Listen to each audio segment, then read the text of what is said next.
This brings us back to the earlier question. What I was just saying was why sequential read and write is faster than random read and write on disk.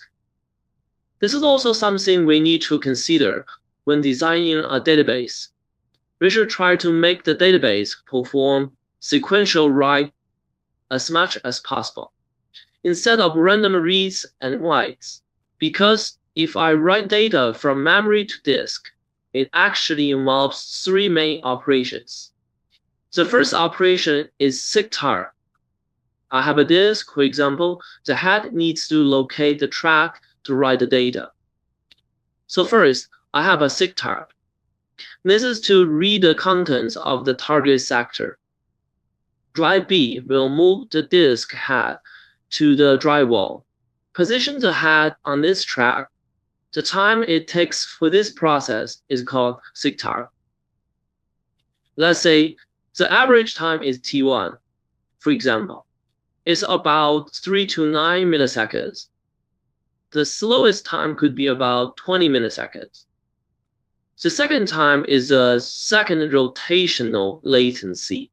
What is the rotational latency? That is, after I position the head to the target track, then the drive waits for the target sector. The first bit of the magnetic axis is rotated under the head. If it is 5,400 RPM disk, the rotational latency would be about 5 milliseconds. The third is that when I read and write to the disk, there is also a transfer time. So the transfer time, that is, when the target sector is positioned under the first head and then access all data. This positioning to the head and then access all data. Then that's the transfer time. If the data volume is a sector traffic, this time depends on the rotational speed and the number of the sectors per track. You can understand this as density. That is, its data density is fine. The average number of sectors per track on this track is about 400. So actually this time about 0.03 millisecond. If the average delay time for reading a sector is about 9 plus 5 plus 0.03. So a total of 14.03 milliseconds. So you can see the main time, in fact, it is seek time and rotational latency.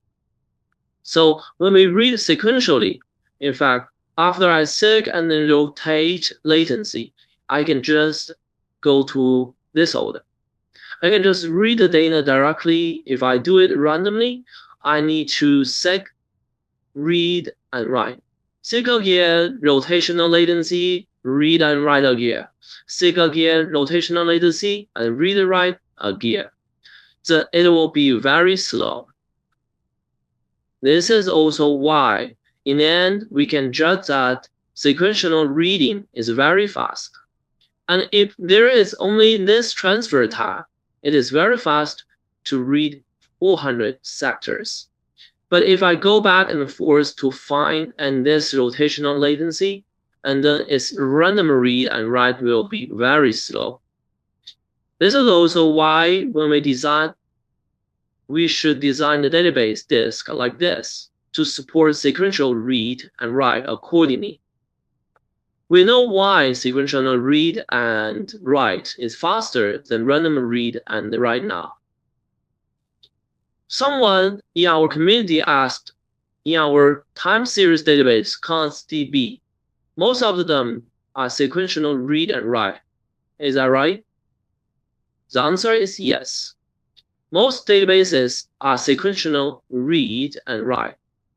And our sequential read and write will be heavier. That is, I'll explain that later. For example, we use log structure to store logs, and the storage method is LSM column storage.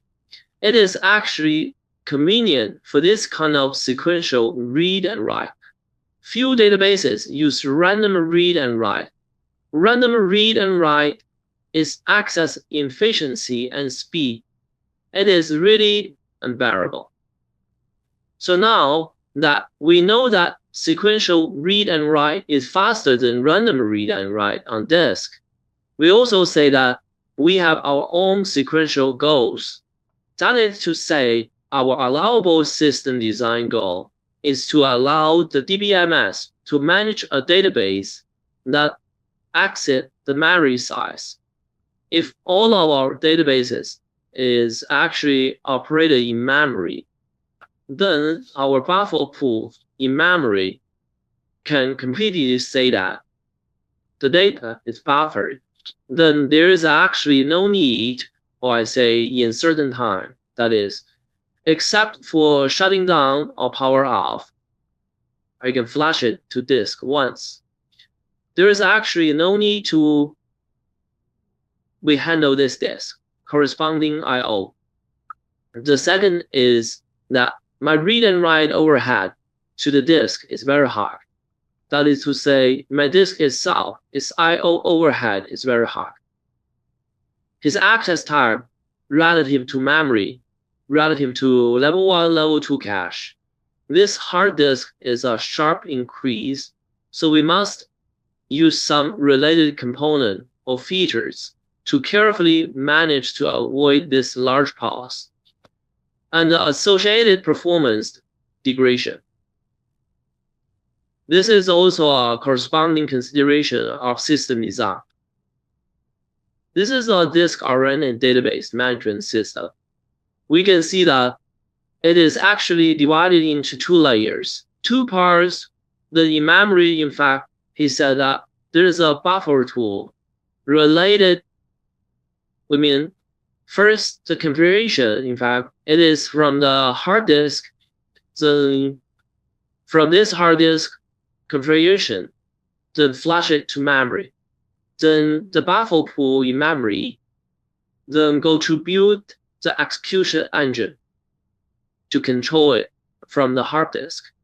Then to the memory process, the data of the database actually exists. The data on the hard disk is organized into pages. So its first page is generally a directory page. That is, directory such as a directory page. To operate the data, it actually retrieves data from memory, moves through the buffer pool. Then there is an execution engine.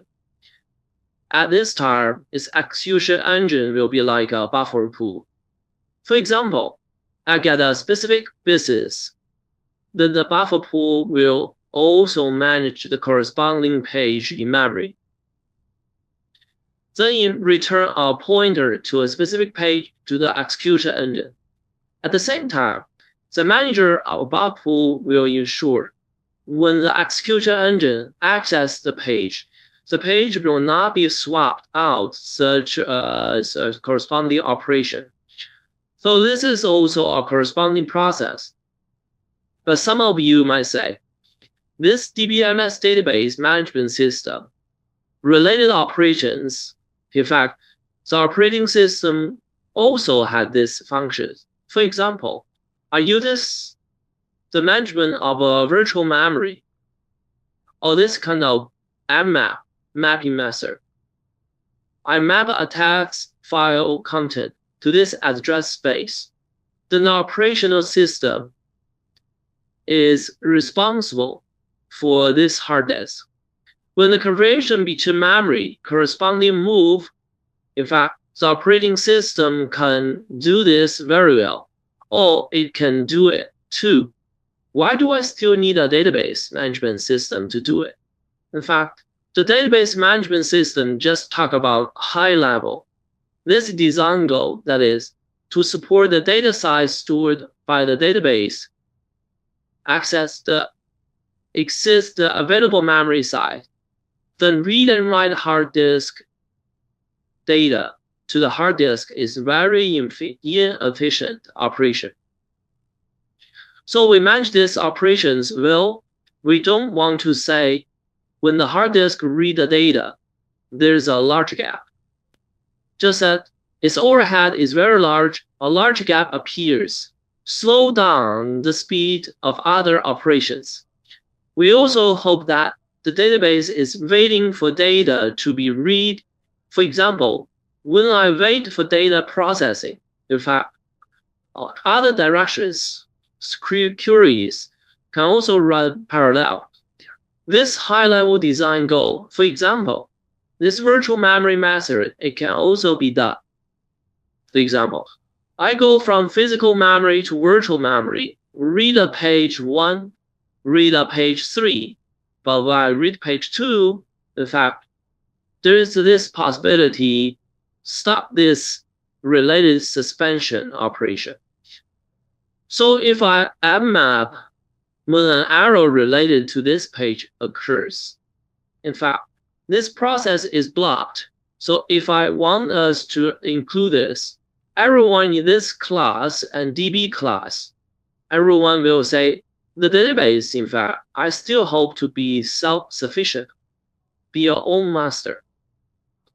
That is, I hope I can control the operation.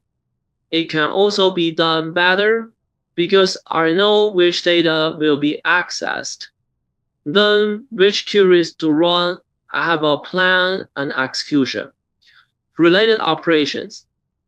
But the operating system actually does not have such functions, or it doesn't provide these operations very well. So operating system, OS, is not your friend.